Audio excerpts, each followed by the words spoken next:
Salinas at the California Rodeo. At the California Rodeo. Oh, yeah. Howdy, everybody, and welcome to Saddle Up Salinas, the official podcast of the California Rodeo Salinas. My name is Mandy Lindquist, and I'm here today with my co-host, Amanda Gentilini, and she'll introduce our guest. Hey everybody, we are so excited for the podcast today. Joining us in studio is a true pillar of the California Rodeo Salinas, a lifelong Salinas Valley resident, a farmer of some of the best artichokes in the world, a huge part of the ground preparation committee at the California Rodeo, a vital part of the Salinas bullfights, which are legendary, the man, the myth, the legend, past president, Mr. Benny Jefferson. Woo! Well, thank you, guys. I'm very, very honored to be your guest today. We are so excited to have you because we all know Benny. Everybody at Salinas and at the rodeo knows Benny. And that laugh, that's why we know him too. Definitely. I hear that. You get that a lot? I get that a lot. Yeah. We touch on a lot of things. Lifelong Salinas Valley resident and a local farmer. And when I say the best artichokes in the world, they really are. Yeah, thank you. Thank you. Yes, I've been involved for ages and ages. When did you first get involved with the rodeo? I first got started with the rodeo in the early 80s. It was kind of a fluke thing. I actually as a as a member or committeeman. I came out one year to see some people. I actually had to see Violini over a cattle thing and stuff and whatnot. And some other issues came up, and we needed my phone to go back and forth. And we talked, and then after a few libations, I seen out there on the track, it looked like it was pretty muddy. So I took my pickup out there and kind of destroyed the track, and they spent the rest of the night rebuilding it, and that's how I started. Then I was asked to be on the committee, which was started my, should I say, beginning of my honors of the California Rodeo. I started as a committeeman. Then the next honor was being a director. I mean, it was an honor. It's a privilege. Yeah. Then I was asked to be on the executive board, which, wow, you can't do much better than that. Thought, well, that's a hell of an honor. And in between that, I was fortunate enough to get committeeman of the year, and then I was asked to be an officer and work my way through the chains. That's a quick and dirty way of telling things, but and that's how it works. I mean, if your heart's into it, the leadership sees that, but it's not all excitement with the Benny Blasters. It's a lot of actual work and a lot of hours, but volunteers. You see it to this day. The ones that really want to go, not only love it, but love to do whatever they can above their aspirations that you would think they would be doing. So Yeah. I don't know if that helps you. What committee did you start? So you showed up that year to help out, or just check it out, and then they put you on a committee? Yeah, check it out. After you tore the dirt up with your truck, is that where you landed on ground prep? Yes. They in those days when I started, believe it or not, they were running 24 hours a day. Had 5 rotor tillers, upon which was donated by Bill Ramsey and Man Packing at that time, and we had to work like hell to get tractors to hook them up. But being a farmer, it helped me a little bit as we went along, doing that stuff and working all night and helping the guys whenever we can. When we'd get off the committee would get off work and we'd go out there and work. half the night, and then get up at 4 o'clock and go to work doing your day job. Yeah. And ground prep committee is a huge part of the rodeo because, I mean, it's the safety of the livestock, it's the contestants, and our dirt is a little finicky, and you guys have made it like a science to get it to, we've won best dirt and best footing awards for numerous years, and it is because the ground prep crew under your direction and Sam in the day were out there working hours and hours on end. Yeah, well that's very true. And to get back to that, everything was breaking, so I knew how to weld. A lot of people didn't. I had equipment. I was fortunate enough to be a farmer and begged my father to be able to bring some equipment in. And gradually he opened up to it because he loved the rope anyway. So that's how that stuff worked. And so I working and fixing stuff and working with the monster trucks. You know, there was times I had to go. They parked the monster trucks out in the front lawn, and I remember one year when Greg Digger wouldn't start. So we had to go take my pickup out there with jumper cables in front of God and everybody to get him started and lead him back there. So, and it turned out to be a hell of a show. I think he went through the fence that year. Oh my gosh. I think crowds love that. Yeah, so anyway, a lot of those little things, and I think one of the biggest parts, there's several parts that I firmly believe in, ladies, and I do mean ladies because you two, I really like you. Always have and always will.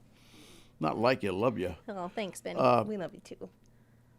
In my series of ground prep, which probably helped me, and in conjunction with the whole program and monster trucks, we were told, I'm sure as other people told you, we had less than a year to actually tear down and build a new stadium. And so with that given, last year we were literally under the grandstand sometimes before the thing, looking for where it was going to break. We're picking up stuff, the cigarette butts, because it was wooden and all that stuff. And then we got through and got it tore down.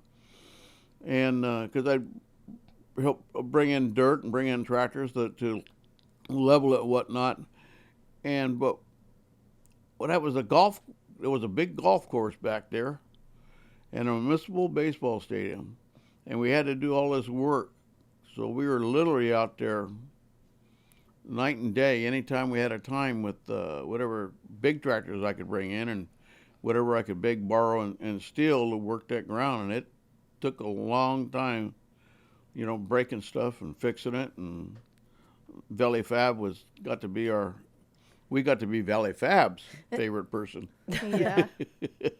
Fixing stuff all the time. And we turned that around in about 3-4 months, because we could only do so much at a time. And then it started the rainy season, and then we had to pick up afterward. And then we worked on the stadium, built the stadium. But we worked with John Chafin, and Donnie did all the work. I just had a little tractor work with laser stuff with him, and we had a couple trucks that helped haul the dirt out. So, and the finish work, and one of the most fantastic things of that is as we come to it, and I still have a chair up there in the announcer's booth.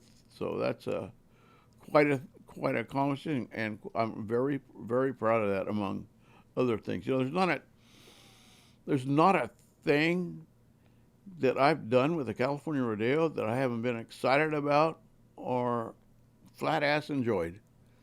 Well, we're so appreciative of the volunteers, and it is amazing the work that everybody does, excuse me, year round. And people watching may not know, we have like a maintenance and construction committee that has work days throughout the year to keep things up. And the ground prep committee is involved in other events like monster trucks, which we have coming up.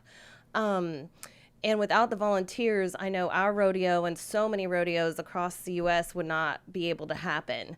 And it's the passion, the desire, the tradition, the family history, all of that drives people to do it, and love of your community, But no, it's incredible. And the resources that we have, right, with all the tractors that we bring in and all the equipment, and to be able to win those national honors for having the best dirt, the best ground. I really love a video that we did trying to educate people about that a few years ago with the special dirt. Make sure you show that. Oh, We yeah. will. We'll have to insert a clip, but that was with Sam Jenkinson, who's since passed, and Benny, and just talking about, all that goes into it. And like Amanda said, it's so important for the human athletes, the animal athletes, all of it. It has to be just right. And so we have the farmer knowledge, the rancher knowledge, and all the people that come in and help with that. I have to say that a lot of contestants know Salinas. They talk about the big tractors. Like I don't think a lot of other rodeos, I know a lot of other rodeos don't quite have the equipment that we have during their show. They might use it beforehand and stuff, but we showcase it. We highlight it because a lot of those are sponsors and they're willing to give us some equipment to be able to make the ground so good. And you guys do the big tractor parade and water truck parade, super unique to Salinas. And I feel like that has your hand had a lot to do with that. Yeah, I helped. Let's put it that way. I'm not the lone soldier, but as I become a committeeman after a few years, nobody could get anything, so I started calling dealerships only because I was in a fortunate place because we had A lot had around. dealt with all these dealers, and so it got to a point where they were calling me. Hey, what can I bring you? Yeah. What do you that's need? There was a good. period there. Great partnerships. Yep, it turned out to be a great partnership, and I don't know if you want to keep this or not, but there was a tractor dealer that one time got upset with the California Rodeo and said, "I'm not bringing any more tractors in this thing till you and us and Benny Jefferson sit down." And that was pretty scary, being just a committeeman. Yeah. And going in there with the president, the vice presidents, and all that stuff. And it turned out to be very well. They brought more equipment than was required. It was a great relationship because they knew if there's one thing being a rancher and a farmer, is you're only good as your word, and my word is my word. So I don't have to have a written contract. A handshake will do. So that's kind of how all that stuff came about. And now, fortunately, with I'm very fortunate with the people that preceded me, because we worked up. It was a hard day for me when I had to tell everybody that I was working my way through the ladders and you wouldn't see me as much. And Sam's the boss, Sam Jenkinson, and they all, wow.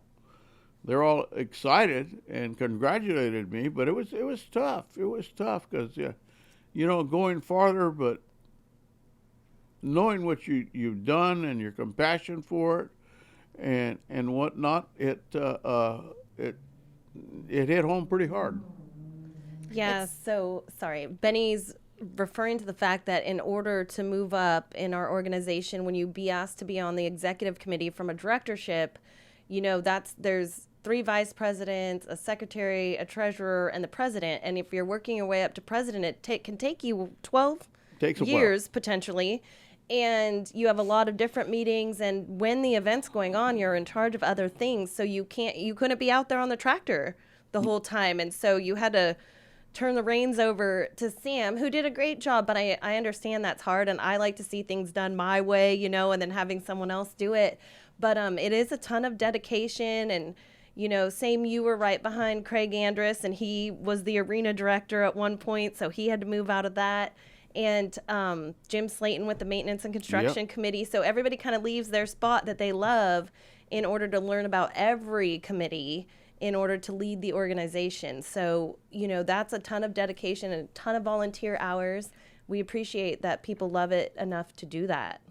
And each committee is like a little family. I mean, I feel like volunteerism for the rodeo itself, as a whole is like being a part of a big family. And then you have each committee who is like your immediate family. And like we're lucky and fortunate. We're in the office, so we get to kind of be a part of a lot of different groups. Like Ground Prep they're just a great group of guys. It is like a family. It's like a huge brotherhood. Yeah, it is. And they always are willing to help us out. Like, it's just the volunteers are great. We really, like Mandy said, couldn't do this without the volunteers and passion that the volunteers have. And you don't get to be the president without that passion. Well, I was fortunate in that aspect that moved up fast. Next thing you knew, I was third vice president, only because I firmly believe is being on Ground Prep. I learned so much because I interacted with all the committees, whether it be whatever it be, whether it be something to do with the concessions breakdown. Actually, when I started, one of the things when I started is if you look back, we started with a tent right where you came in the back, an old Army tent. That was the pull-down hall. And then next thing you know, we ended up building the room upon which we have now. And we had a tent out front that we helped everybody with, put up and put down, and with the saloons and whatnot. And so every aspect, I can't believe of every aspect. Parking, we helped tremendously. Because they needed help. Grade back there, our committee had a tremendous. I can't help but not thank. Sammy came on a little bit, not right after me, but a little bit after that, because he shut down his business. But I had other great people I worked with. Larry Robinson was a sheriff, and some other guys, and Ron Carter, and then we got people in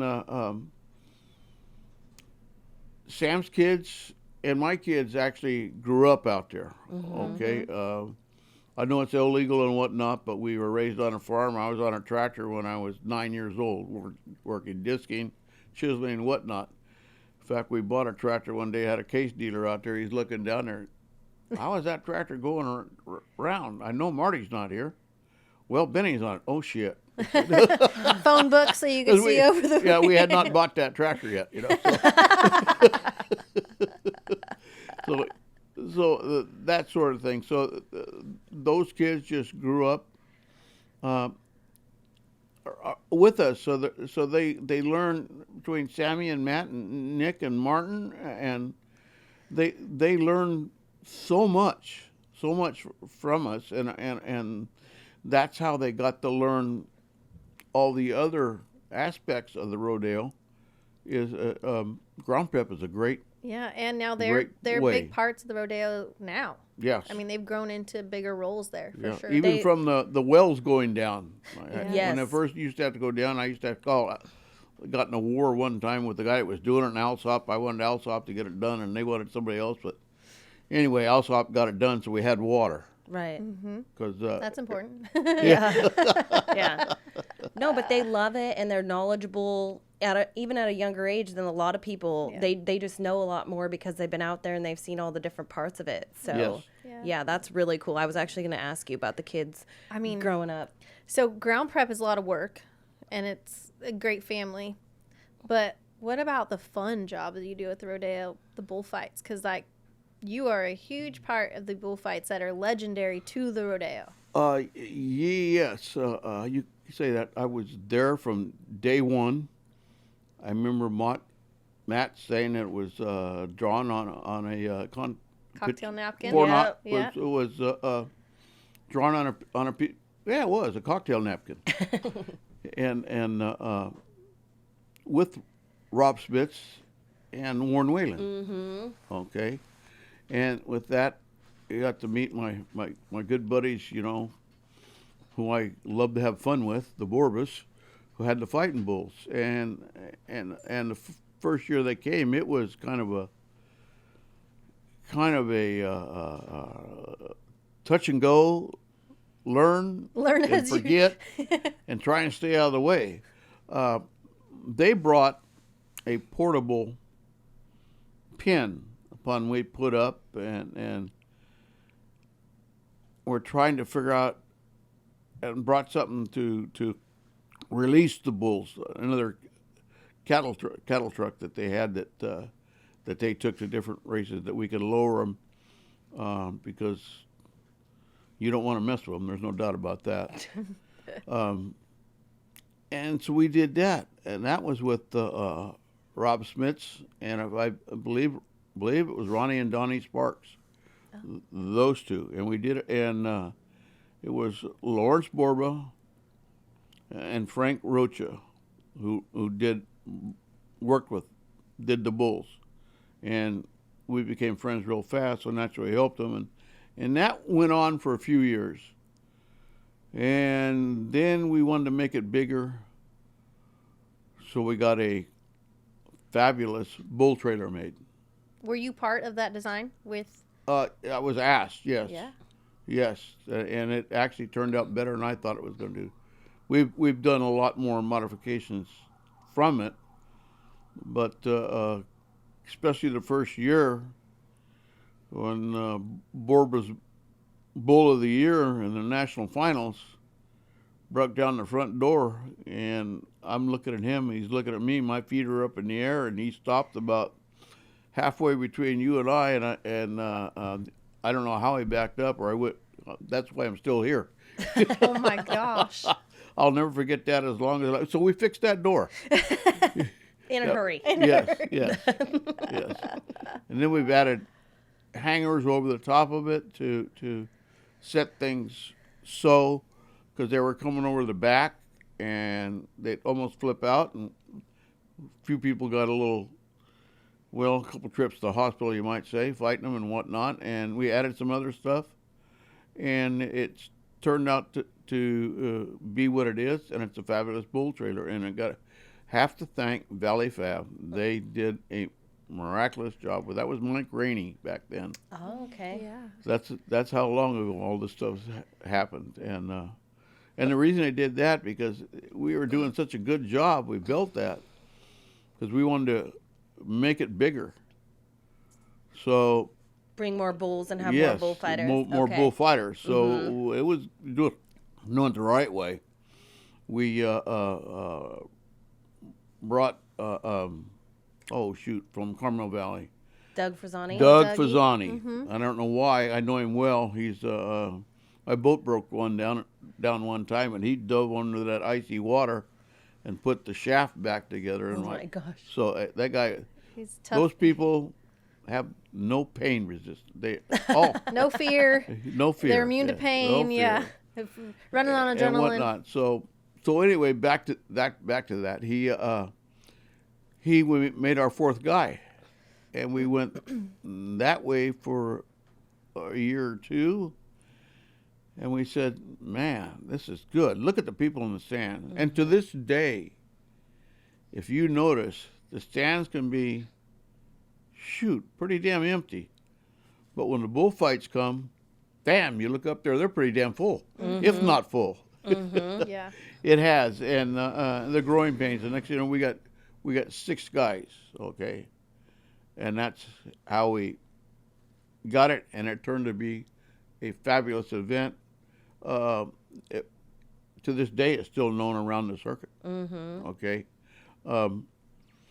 Then when Wrangler stopped, oh shit, what are we going to do? Keep going. We said, we're going to keep going. Yep. We never stopped. We're going to keep going, and it proved to be the best thing we ever did. And bullfighters love to come to the thing. It's kind of if our organization needs to be proud of a lot of things, but this is one of the ones that, because I've been with it since day one, so proud of it, and I just can't believe the respect you get when you go somewhere. Like you show up in Las Vegas, and the people kind of come looking for you. Not so much me anymore because I haven't been for a while. And they want to be the bullfighters. They just die because they know of the Border bulls in those days and the bloodlines, and that's the best. Okay, they're absolutely the best, and it helped me and helped them through the situation because the Borbas and I became very close, still are. I take one of them duck hunting every year, and we usually a little late to get out the blind, but we have a good time. But anyway, so it's still to this day. They come and they help. We have Joe Martins. I forgot to call him today. He is our contractor for the bulls. Borbas sold a lot of their bulls to Joe Martins, and they bring them, and a lot of it is still the same bloodline. And we're so fortunate that the way we work it, when we started this stuff, we would go up with the PRCA. They'd have to draw a number, and we'd have to get all these bulls out of these pens, right, and sort them that day. And that turned out, I'm not going to say too much, but it turned out that these bullfighters are pretty smart. They like to run the other guy's bull back and forth all day, so he's exhausted. So when he gets out there, so that ended roughly when we got things up. Yeah. when we got more bulls, and it turned out just to be the Borbas and us Yeah. loading them and separating Yeah. them, and that's how if they got all tore up or wounded, it's because I say wounded, not wounded, just aired out. It's because we couldn't get them in the trailer.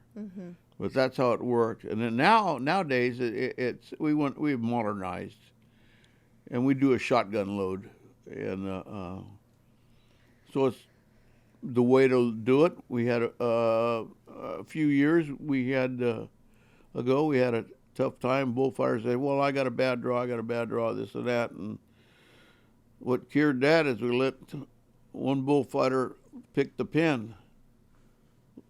Well, he wanted that bull, and he got that bull, and he didn't score at all.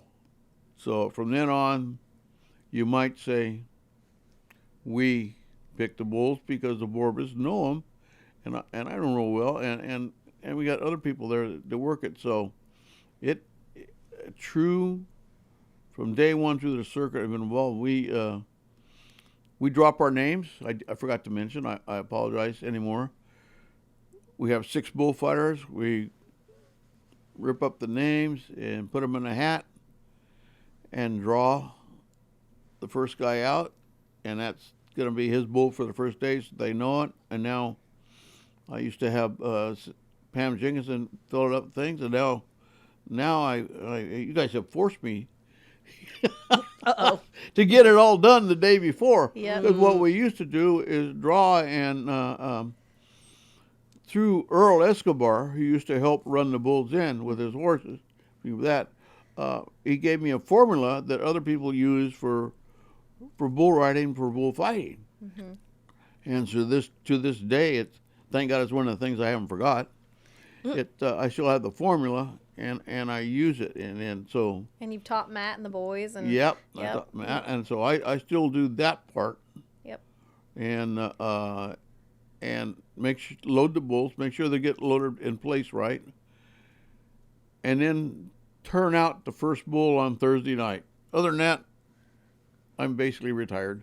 Well, yeah, but you used to get up there on that trailer and turn out all the bulls. Yes, I'm that still had to there. be a rush. I'm still there, giving everybody a bad time.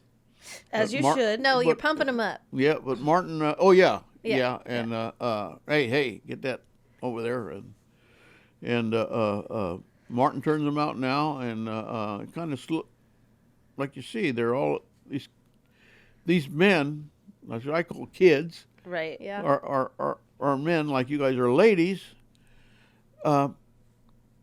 It's hard to back off, but you got to do it a little time. I still make sure when they load them that they get put in place, because You're supervising. It's really hard. Supervising. It's really hard to back up 6 bulls out of a trailer because the wrong one's not in the Yeah, wrong I don't place. know if that's gonna. That was the other reason. Not for just Probably back, not not just gonna work. bulls, but Yeah. fighting bulls. Yeah. Yeah. So that was the other reason for shotgun loading. Yeah. Well, we had Weston and Andy on our very first podcast, and we learned a lot from their perspective. But they definitely gave a shout out and kudo and credits to you and the crew and the legendary Salinas bullfights. I mean, they are like no other. And Weston even said the fact that bullfighting, freestyle bullfighting, is where it is today is because of Salinas. So that's a huge pat on the back there, Benny. Yeah, well, it starts with Warren, and it worked, and then TP, and it just worked its way down, and I just became fortunate to be part of it, and it's not me; it's the freaking ground prep committee. They Okay, do. it's another thing we do, Yeah. right? Yeah. So it's there's just tremendous pride in it. That's why Yeah. they're all there, and if they don't like it, they're not there. You say the Borbas over in the valley, and I think it was one of the first couple of years that I worked here. Well, another funny story: Benny was the president when I got hired at the rodeo. So thank you, Benny, because I'm still here. You made a good Thank choice. you. I hope. It was an honor hiring you. But I got to go to Reno because we like to travel to other rodeos, and Reno's our pal. They come see us every year. We haven't been in a year or two, but we'd go up there. So I rode with you and your wife and Sam and Pam, and on the way back, Benny says, "Well, we got to make a quick stop, check on the bulls." The quick stop was about 7 hours in Escalon at our good friend Lewis's house, and that was my first time meeting a bunch of people over there who are now like close family. Yep. And we just had so much fun, and you could tell that you guys, such good connections. And that's part of how it worked. Working with people, never ask somebody to do something that you won't do yourself. Absolutely. That's Yep. what I was raised at. Yep. Okay, and that's how we became good friends. Because hell, if somebody wasn't around, the Warbers and Roasters would get on a tractor and help me in the arena. I mean, that's how Yeah, close we are definitely. to this day. Yeah. Right. Well, and for people I can't that afford too many more of them long weekends anymore, though. you got to spread them out. Yeah. Well, for people who may not know, the California Rodeo does have a Hall of Fame, and we started that in 2010 for our centennial celebration. And the Borbas were inducted for contributing the Yes. bull power and all of the things to our freestyle bullfights. So we recognize the livestock, we recognize different categories, and so the Borbas are in the Hall of Fame, Yes, they are. Yes, they are. and rightly so. I didn't want to forget to mention that. Yeah, no, it's great. But we were chatting a little bit. I mean, if we can go a little off topic, I don't know. Hey, we could talk about anything. We were chatting a little bit before we started filming about artichokes, and just I know that like when I was in college, there was my girlfriend dated a guy from Bakersfield. He never had an artichoke growing up, and we're famous around here, right? Castroville's Artichoke center of the world. Yes. And so tell us a little bit about growing those, how you got into that, the growing season, any artichoke fun facts you want to share. Okay, well, it started, Gene Bajado came over when I was a young man, about 12. I'm 13 now. 16, Benny, come Yeah. on. Yeah, don't lie. Yeah, it's still not legal to drink, I know. Anyway, came over to see us, and we grew some artichokes for him, and wasn't the best of our farming ground, and we kept trying it for a few years and kind of quit. But being born and raised in Castroville, you see all those artichokes, 12,000 acres there at one time. Mm-hmm. Okay, and you know all the guys, and so the intriguing part, and then Mike Bajado and he went to school. He was 2 years older than I. He had Bajado packing, and we got to talking, and he asked me to grow some artichokes for him, and that was in about the mid-'80s, maybe the early '80s. And been growing them ever since. And we started with, in those days, the annuals, which were nobody, man. You were they'd hide you in the closet when somebody came around, right? So we grew that, and then we wanted to get back to the perennials. So Butch Massa and George Faunas decided to quit. So we went. They gave us some trailers. We went and tried some trailers. And we grew them, put them on our place, and started propagating, and that's how I become. And because I love them, number one. The thing that gets me nowadays is we grew up on a size 36, which is not a very big artichoke, and it tastes good. The consumer's been brainwashed that the bigger they are, the better they are. Well, the bigger they are, the tougher they are. That's just a cycle of life. But that's how I got, not only that, but we were feeding, that time, we had about 1,200 head of cattle all the time. And in the late 60s, early 70s, that was a lot of cattle for somebody to have. And we were feeding for different people. And we were feeding artichoke roughage, anywhere from getting them from Artichoke Industries or one of the other places to being asked, because about that time you couldn't burn anything anymore, right?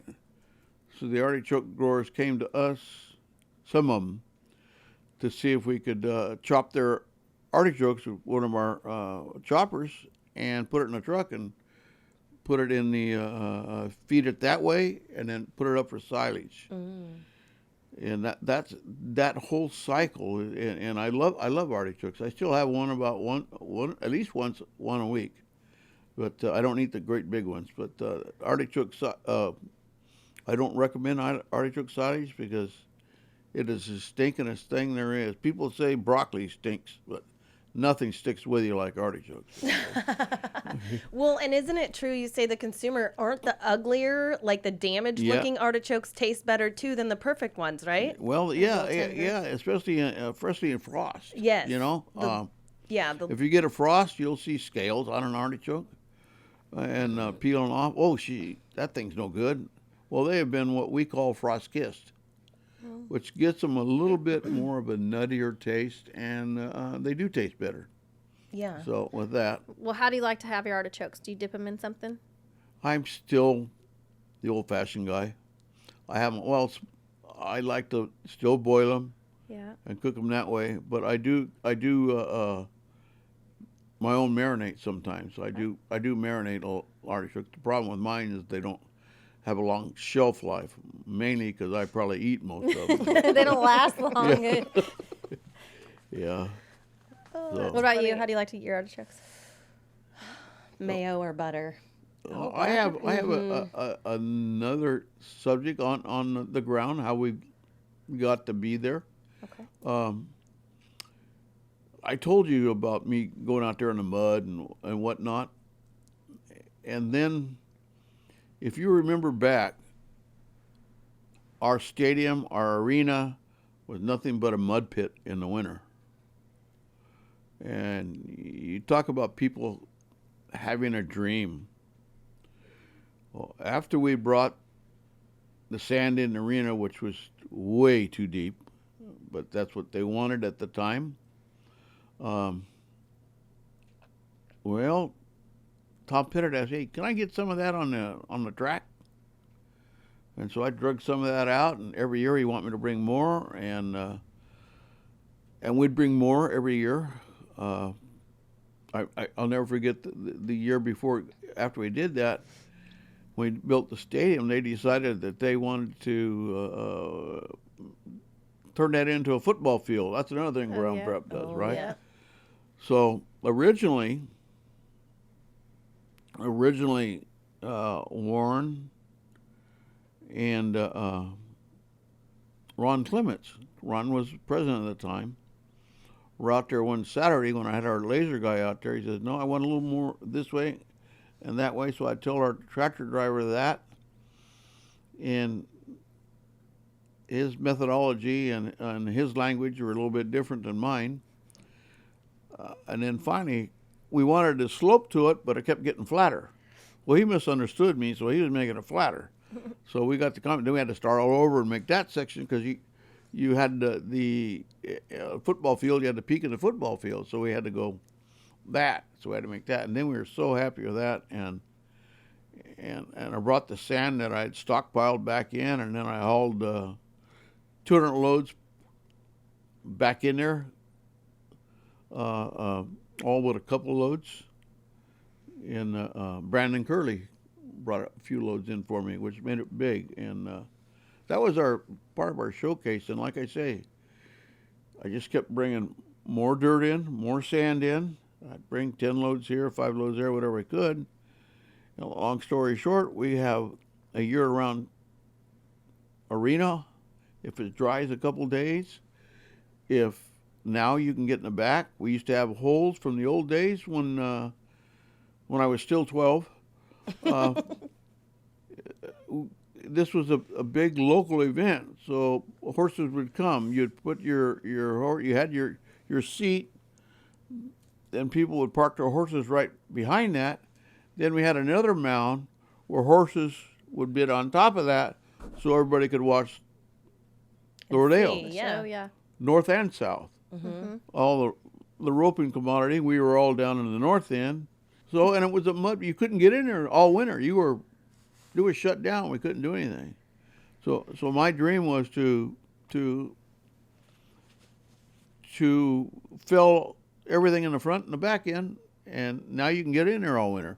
Yeah. So that was, I think, my biggest contribution next to the bullfights.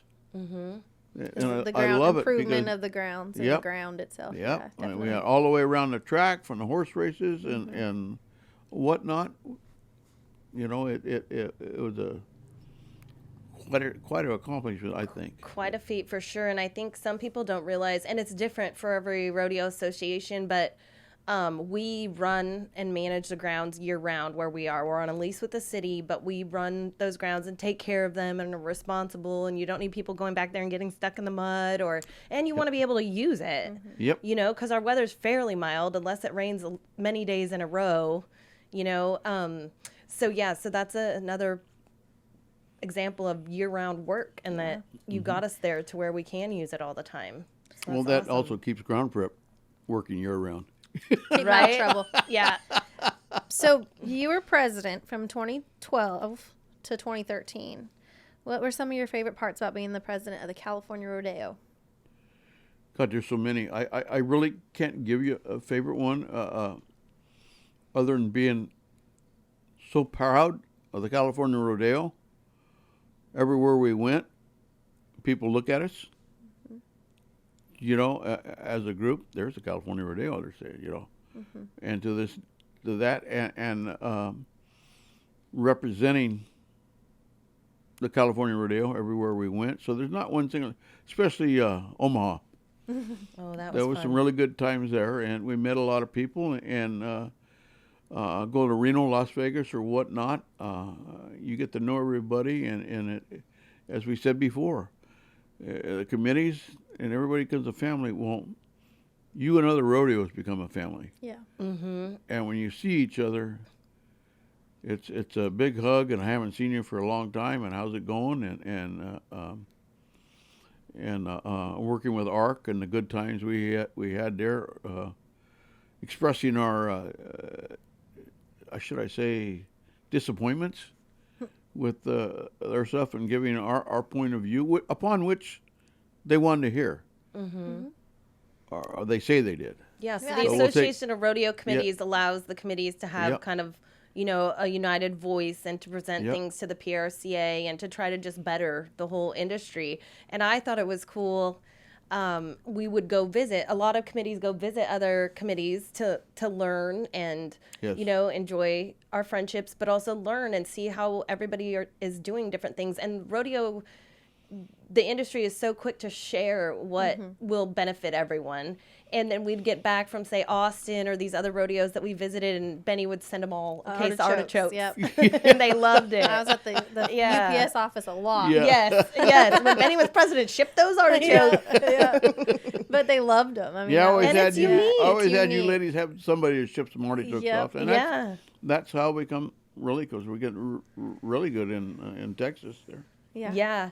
Well, and I mean, I don't know. We've probably talked about this before in different episode maybe, but just the Salinas Valley is the salad bowl of the world, right? The produce capital of the world. And so artichokes are unique. I mean, we've got a lot of strawberries, lettuce, all the things. So it's fun to have that be our niche and to be able to share it with other committees where that's definitely not the Yep. thing. Nobody, not a whole lot of places where they grow lettuce Yeah. near the rodeos. And artichoke's the state vegetable. Oh, I didn't know Yeah. that. It is. So that's something. That's a fun fact for you. There you go. Learn something new every day. Right? And a lot of and as president,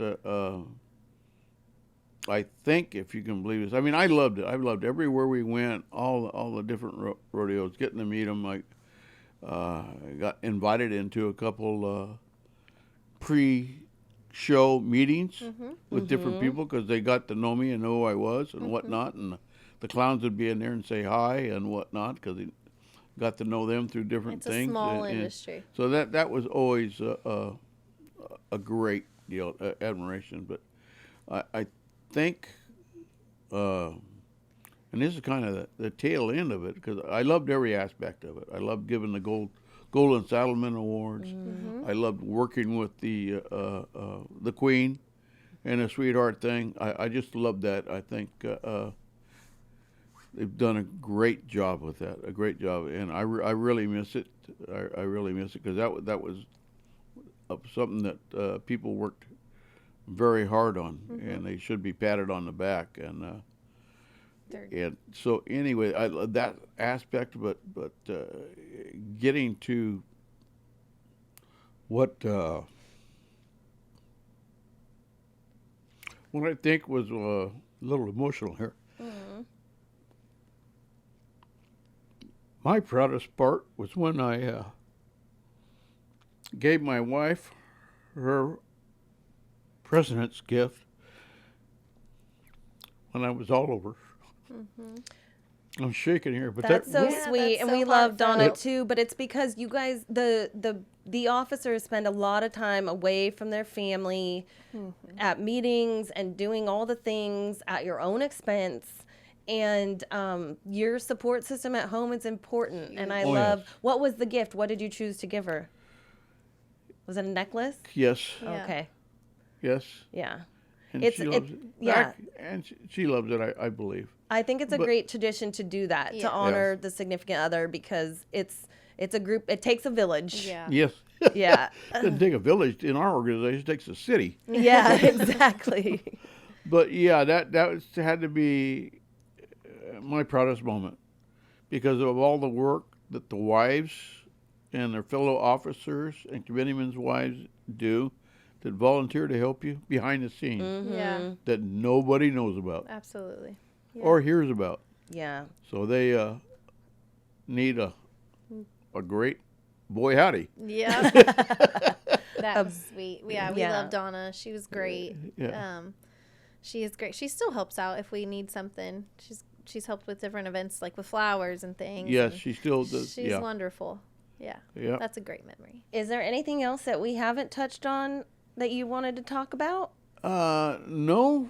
I'm kind of thirsty. I And know, the ground I'm- prep, we did the rodeo, we did a concession,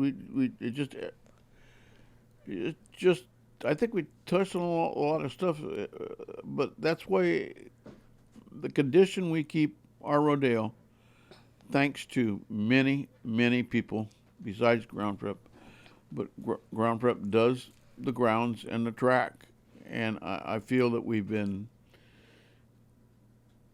go to great lengths to accommodate our contestants and our stock contractors.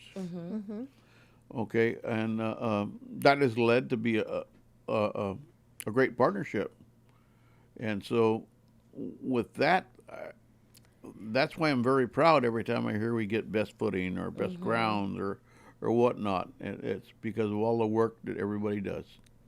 Yeah, and I think what Mandy might be suggesting is that not only are you known for all the hard work you've done over the years or being the president or growing great artichokes, but your signature drink And I'm a little parched. Oh, I forgot all about that. I know, I'm a little thirsty. We've been talking a lot. Yeah. But he is the man, the myth, the legend, the creator of the one and the only Benny, Benny Blaster. Oh, yeah. I have a sore throat, so I am kind of thirsty.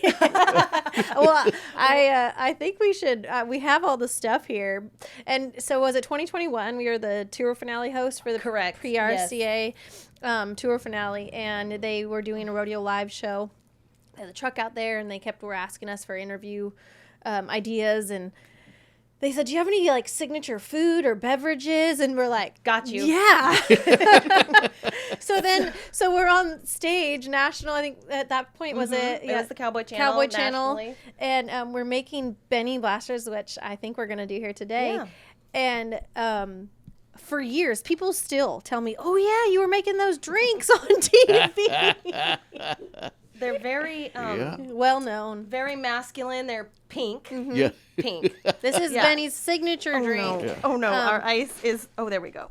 And it was for quite a few years. I got, when we did that, ladies, it's probably you, not me, but I got calls from so many rodeos, the people I've known over the years. It's unbelievable. We can't take credit. You directed us through Right? the whole process. But yeah, this is your signature drink. Everybody knows the Benny Blaster. Yes, it's amazing. That's your deal. Well, And he said it's. well, with the help of you ladies, you know, it has been passed around Denver, Yeah. Omaha, Right? Las Vegas, Well, and Benny mentioned, Reno. you know, this is really good on a hot day Oh, after yes. you've been driving tractor, Yes. working hard. So you got to give us the measurements, Benny. Yes, put 'em well, close We've together got here. some vodka, first of all, Hawaiian punch vodka, and you have to lemonade. have good vodka. good vodka. Please drink Okay. responsibly if you're Please- 21 And and Tito's- over. Correct. We're not Tito's is 13. my Remember, we're choice. all So, of reasonable Vodka drinking of age, of legal vodka of drinking your age. dimension. I mean, whatever you vodka, think's your right. dimension. Measure with your heart, Measure she with my- says. Okay. Okay. Depends on I mean, how long before you want to and go it back is- to work. It is past noon, so Yes. we're good. Okay.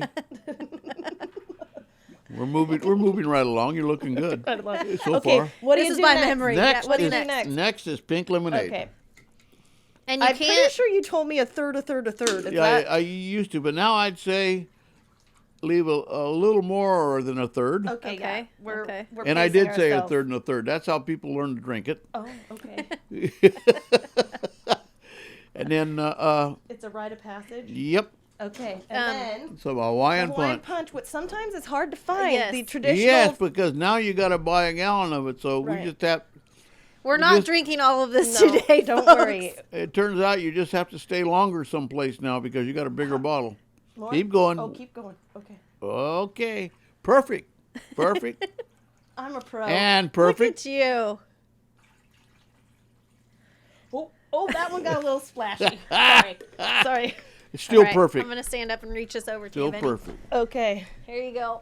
Thank you. Might you want to reach it? stir up. We don't Yeah. have any stirrers. Okay. I'm scared. Oh, we're gonna have to wash this table.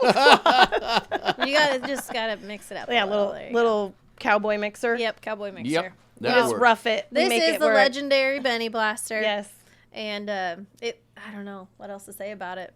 But cheers. Cheers. Cheers. Cheers. And it's great. It is great. Oh, Every yeah. time. Oh, It's yes. refreshing. It's good. Oh, yes. How's your throat feel now? Better? Well, it's gonna work fine. You know, this is better than the first time we did it for PRCA. We were nervous. We were on. Yes, that was scary. But I can tell you guys are pros now. We learned from the master. Yeah, I mean that was 5 years Yep. ago. Yeah. So everybody, this can be your cocktail of the weekend. Yeah. Enjoy. And Benny, thank you for joining us. Everyone, you can find us everywhere you listen or watch your podcast. Go to our website, carodeo.com. There's a link. YouTube, Apple, Spotify, but Like and comment. That helps us grow this podcast, and so you'll see more of us. If you have suggestions on who you want to see next, drop those in there. Big thank you to Mag1 Media, Alex and his team, for making this magic happen. We are definitely rookies to the podcasting, but we're doing our best, and we couldn't do it without him and his team. So thank you, Nope. Mag1. thank you. And thank you, Benny. Thank you, Benny. Cheers, Thank everyone. you, ladies. Happy Friday. Okay. There we go. All right. You guys want a drink? Yeah.